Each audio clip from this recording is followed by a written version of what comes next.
So, I decided to put this video together for a few reasons. There are SaaS founders who sell in B2C, some sell in B2B, some who haven't found their product market fit yet, some who want to be able to sell high ticket, and then there's some who want to scale up to a 9-figure exit. Everyone's in a different position in different markets, and you can only really scale something once you have users. So, I need you guys to go ahead and find your product market fit so that you can come and work with us, have us build out an infrastructure inside your company, and scale it to the moon. Okay, now when you sell B2C, you'll get to a point where the average consumer doesn't really want to pay high amounts, which is why being able to successfully ascend them is so important. Okay, there's almost like a ceiling of how high you can price your software. But with B2B, businesses, they will find the money if it helps their business grow quicker, more effortlessly, and more sustainably. And actually, on that point, if you haven't checked it out yet, I go into detail on how to do this in what could be the best way to scale your SaaS this year. That's in my previous video. Okay, so the link to that video will be in the description underneath this video, or if you're in the community, it's already in the resources tab. Okay, anyway, if I wanted to launch my SaaS today and I wanted to test my product market fit, here's how I would get my first 100 users really quickly. Okay, so the key here is we're not selling software, we're selling a belief. Okay, and the reason why is, as an example, if you have a software that's the best CRM for lawyers, okay, keeping their caseloads organized, managing their contacts, confidential information, for example, if your target audience doesn't believe they have a need for your software or they don't believe it's the best solution, why would they sign up? Or why would they switch? It doesn't make sense, right? And the reason why is you haven't sold a belief, you've tried to sell a software. Okay, and on that note, the next layer is there's a lot of people who sell what they want to sell and not what the market actually wants, which, I mean, ultimately, I guess it's not an issue as long as what you want to sell is actually providing a solution. Okay, now that's just one example, but the principle stands is supply and demand. Okay, so for anyone who doesn't know who this is Alex Hormozy, and he's typically considered as one of the most successful entrepreneurs of our time. He's founded a few companies, had some really high exits. He lost everything twice and made it all back and then some. His most notable company is called Gym Launch. I'll do a deep dive in another video into how he really positioned this to scale. But for the purpose of what we're talking about, he said, if you want to take over a market, build something better than anything else on the market and give it away for free. Okay. And as an example of this, Facebook came in. They came in with a better social media site and they made MySpace extinct. Okay, MySpace once was worth 12 billion. No one seems to remember it today. I guess our generation does, but if you asked, the kids growing up today what MySpace is, they'll look at you like you're on drugs. Okay, but yeah. Anyway, Facebook came in. They gave it away for free. Okay, but they have so many monetization routes anyway, mainly through ads. But now Meta is one of the most valuable companies in the world. They've got a market cap of 1.33 trillion. Facebook is free. Instagram is free. WhatsApp is free. Meta is worth 1.33 trillion. There's a lesson in there somewhere. Now, I'm not saying you have to give away your SaaS for free. Absolutely not. But if the goal in the very beginning is to get as many users or signups as possible, you have to remember that as you go up in price, you also increase the barrier of entry. But anyway, overall, the key here is we're not selling software, we're selling a belief. Okay. So when you start to look at it, there's a few different ways you can do it. And here's how I would. Okay. So first, you need to be solving a problem. Okay. So you need an audience. A really common misconception is that you just turn your hobbies into a business. Like, no. People aren't paying you money to watch you do your hobby. Unless you're an entertainer. Okay. Solve problems. Okay, choose a market, choose an industry, choose a vertical, solve problems. Okay, solve bigger problems than the leader in your industry. Okay, otherwise, what's the point? And I guess the next question is, how do you figure out what problems to solve? Ask the market, So I guess, your starting point really is to figure out what your market's biggest problem is and what their current beliefs are. And if you don't know this, the quickest way you can actually do this is to ask them, okay? You can do it through surveys, through questionnaires. If the market is big enough, you can actually use AI to find out.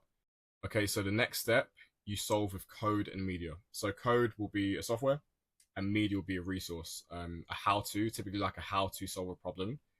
As an example, You can do it through a video, you can do it through a blog post, you can do it through an ebook, but you need some form of resource. For SaaS, blog posts work really well. So, for example, if you show someone the best way to send cold email, or if you're looking for how to write, cold emails, or 45 cold email tips to generate more replies, if you search that, what you're going to see is a guide from Lemlist showing you how. Okay, and then what you do is you go to this free blog post to solve your problem. So let's do that now. So you go to this free blog post to solve your problem. You go through it, and sooner or later, what do you see? So you got all this information, it's providing a lot of value, but sooner or later, you see a free trial. Click here for a free trial. Why? Because what is Lemlist? Lemlist is a cold email software. Okay, and that's one example. If you're searching online for how to improve your SEO and how to be more visible online, how to get more exposure, how to solve this big problem, you'll see a guide from SEMrush on how to do SEO for beginners. So you go to this free blog post explaining how to do it, and sooner or later, what do you see? Try for free.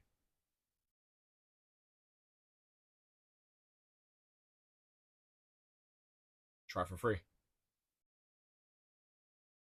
And it even pops up saying create a free account. Why? Because what is SEMrush?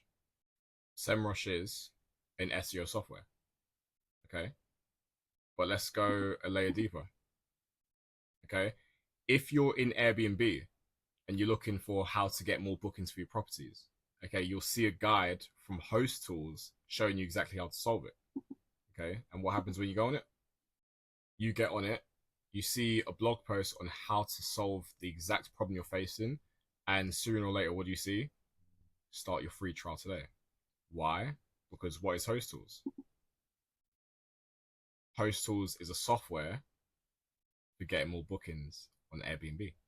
So following the same CRM lawyer example, if you can sell the belief that you need to be on top of your organization and you need to have everything centralized so you can represent clients more efficiently, and you can bring in new business. If you can walk a prospect through step by step how to do it, you don't need to sell your CRM because that becomes the next logical step.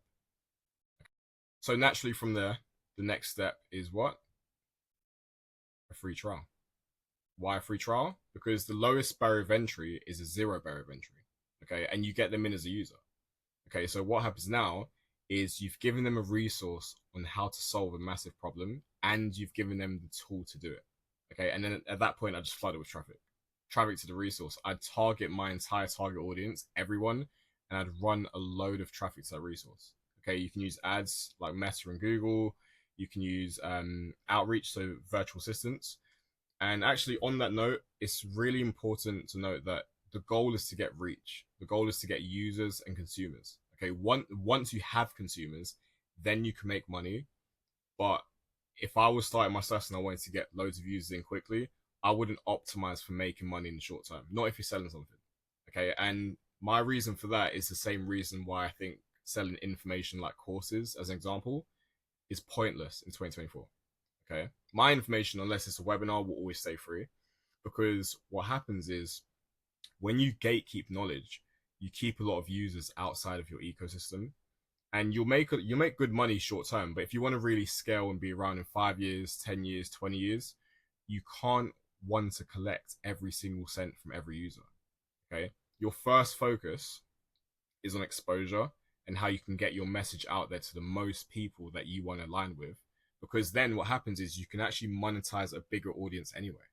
Okay, when you really think about it, half the people you watch online for entertainment or to learn from, if they started charging per episode or per video, they'd be cooked. They'd be absolutely cooked because the reach would be so low.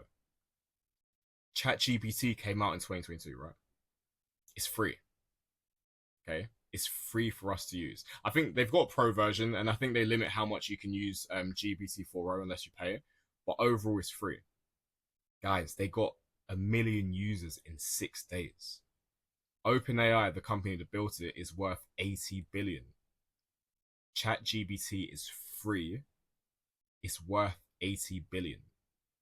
So, like, you need to get a lot of people to know you. You need to get a lot of people to know your SaaS. And the best way to do it is by solving a massive problem and position your software as the tool to use to solve it.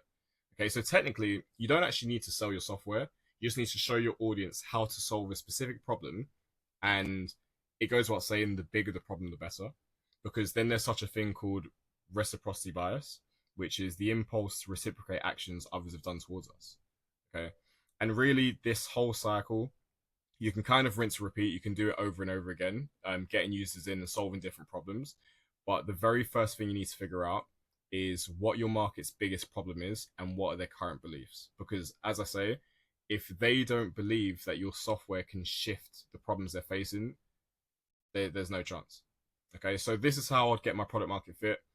This is how I'd get users flying through the door. It's a short video today, just short, sharp, to the point. Let me know if this was helpful. If you want access to this lucid chart, it's going to be in the community for you guys. If you're not in the community yet, click the link below this video to get access, or you can DM me on Instagram at MikeAJK and I'll get you access to this chart. And yeah, hope this was helpful. Have a beautiful day, and I'll see you in the next one.